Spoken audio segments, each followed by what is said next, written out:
sa pamamagitan ng paghiga sa riles ng tren.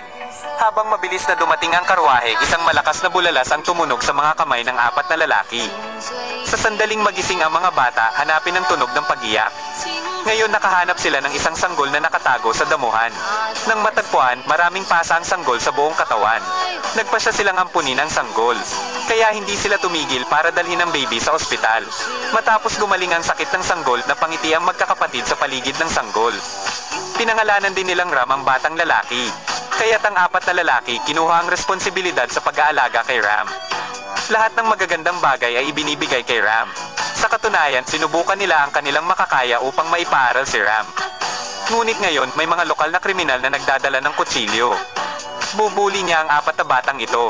Ang eksenang ito ay nakita ni Ram na kagagaling lang sa paaralan. Pumitas ng bato si Ram at ibinato. Nang makita ng mayabang na ekspresyon ni Ram, kinuha ng kriminal ang kutsilyo at pinunasan ito.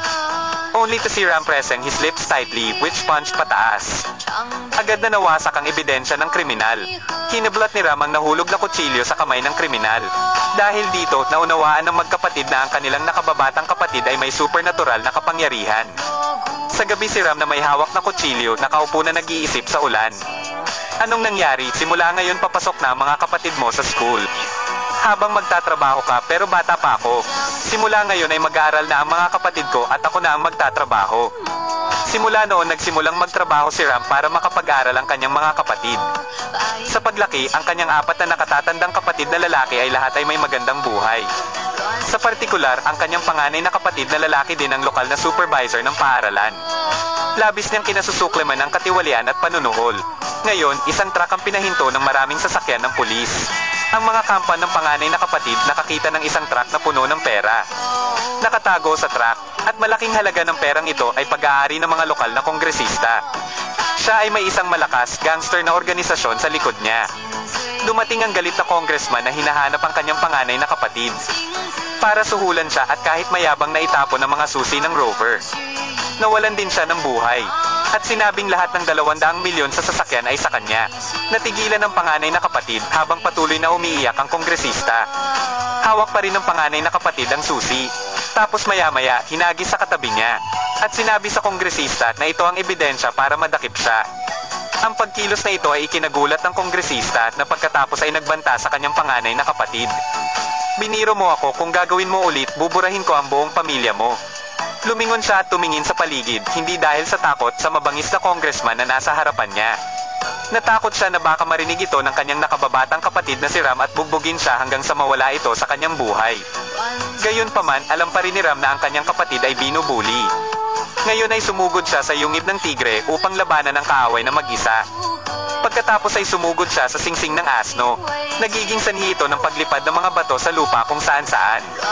Isang taong walang pagpipilian kundi ang mabuhay o mawala ang kanyang buhay. Agad siyang sinipa hanggang sa bumagsak siya ng husto sa lupa.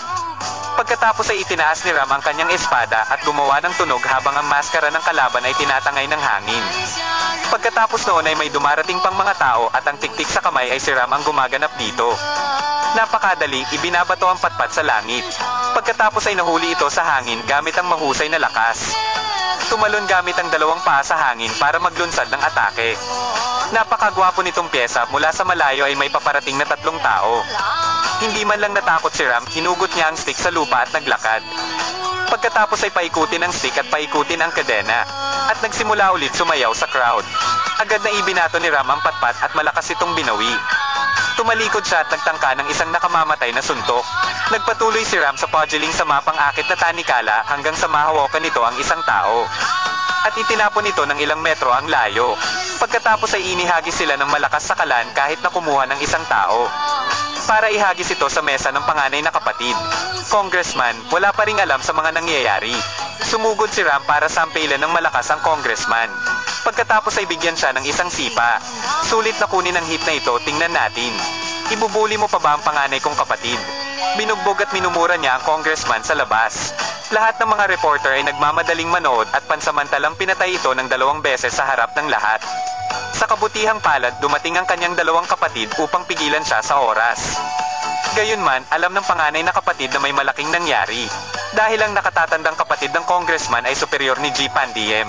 Hindi nagtagal, niyaya ng kanyang kuya ang kanyang mga anak na humingi ng tawad kay Pandiem.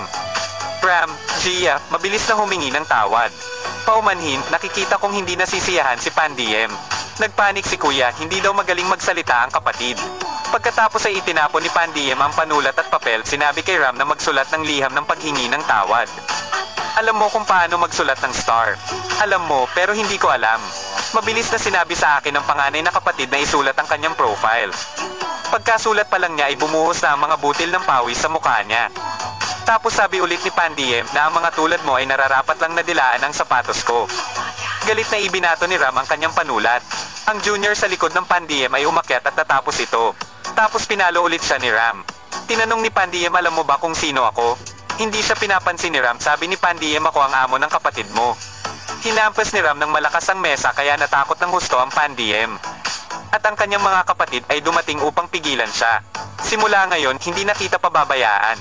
Agad namang nadismaya si Ram. At bubuksan ang kanyang pantalon sa harap ng Pandiem para tuyain siya.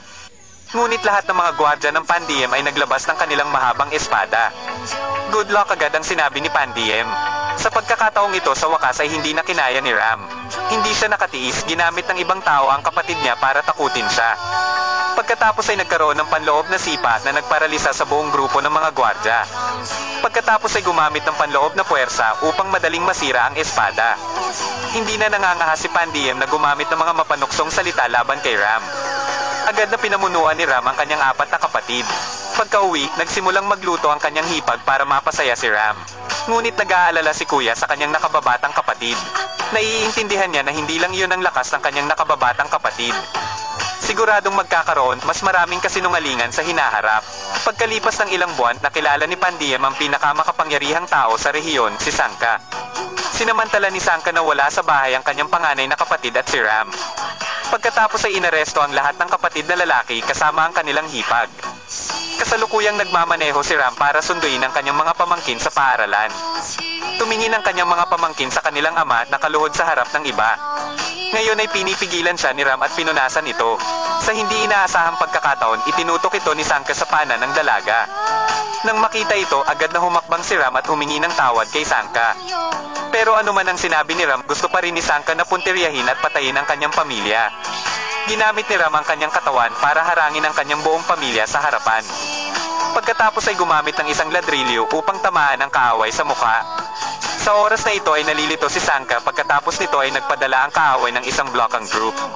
Nag-alab sa galit si Ram at parang baliw na nag-swipe sa kabilang direksyon.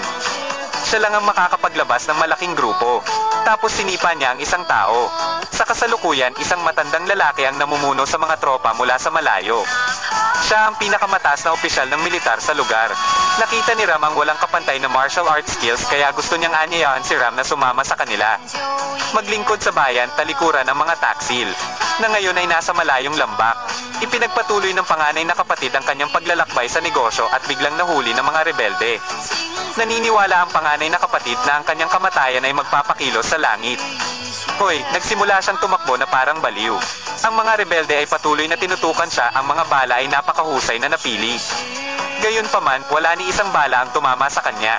Nilabas niya ang kanyang cellphone, gusto niyang tawagan ang kanyang nakababatang kapatid na si Ram. Actually, dumating siya para iligtas sila.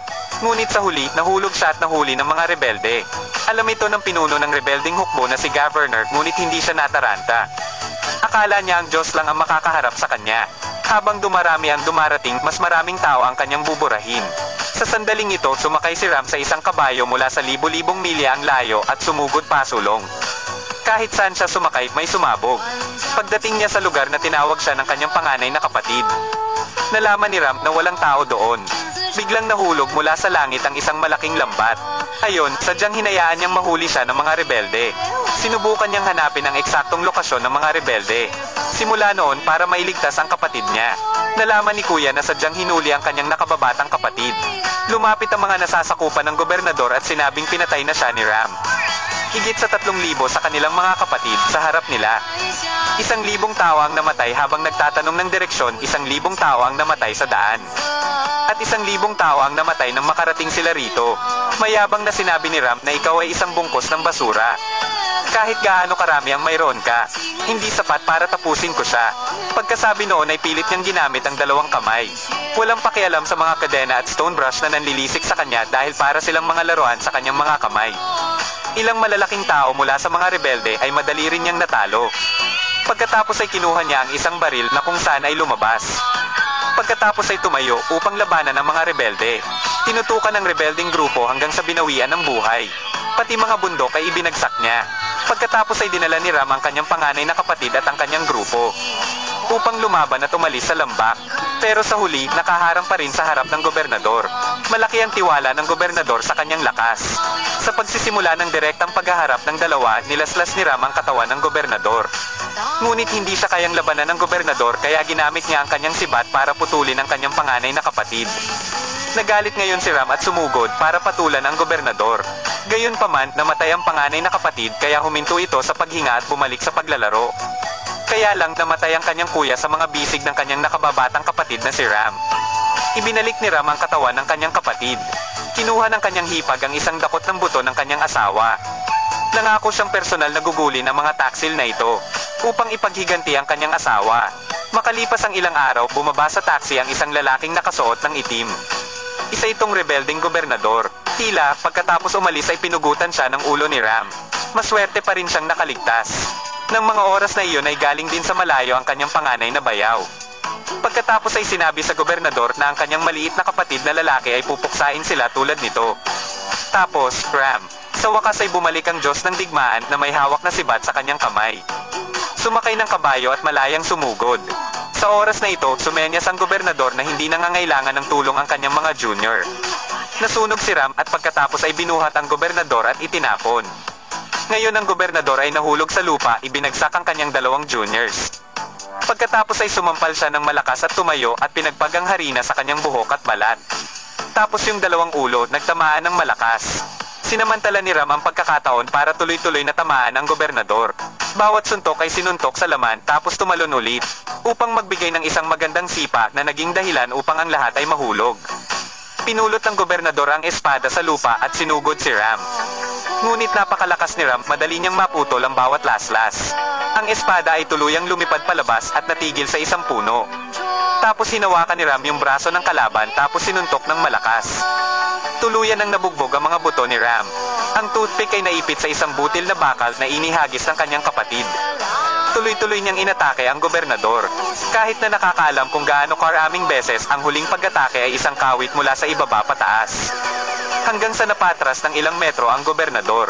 Aksidenteng naputol ang kanyang leeg ng isang espadang nakaipit sa puno. Sa mga ganyang bagay, tuluyang natalo ang masamang tao.